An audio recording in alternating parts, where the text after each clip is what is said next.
Exercice 17, page 316. Alors, j'ai commencé à reproduire le schéma en respectant bien les distances qui étaient données sur votre livre et donc avec les foyers à 2 cm de la lentille.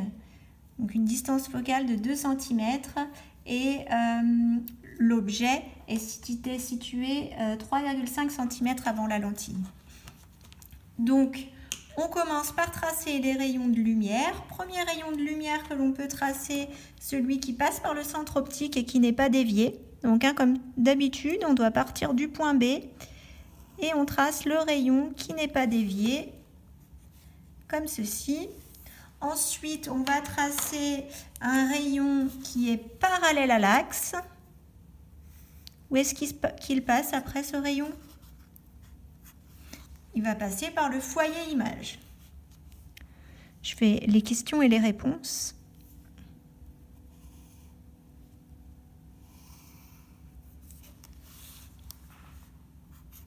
Voilà.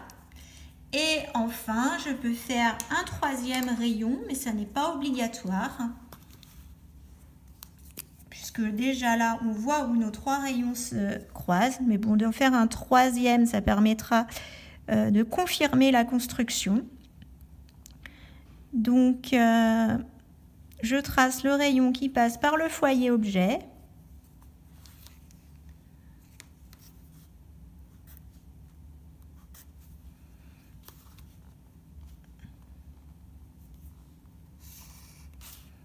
Et on voit que mes 3 rayons se coupent à peu près au même endroit. Donc, toujours, comme tout à l'heure, pour une question de précision, quelquefois ils sont légèrement décalés, mais ce n'est pas très grave. Donc je vais me retrouver avec une image à peu près ici.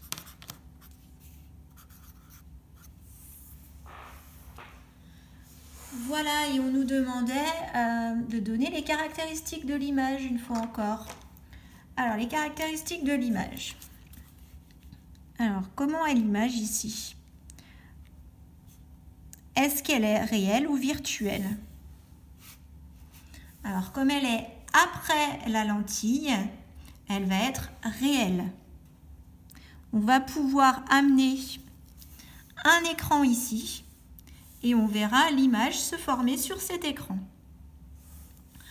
Est-ce qu'elle est droite ou renversée?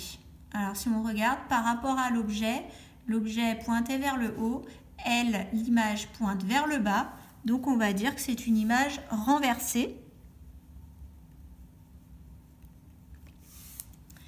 Et dernière chose, au niveau de la taille, est-ce qu'elle est plus petite ou plus grande que l'objet?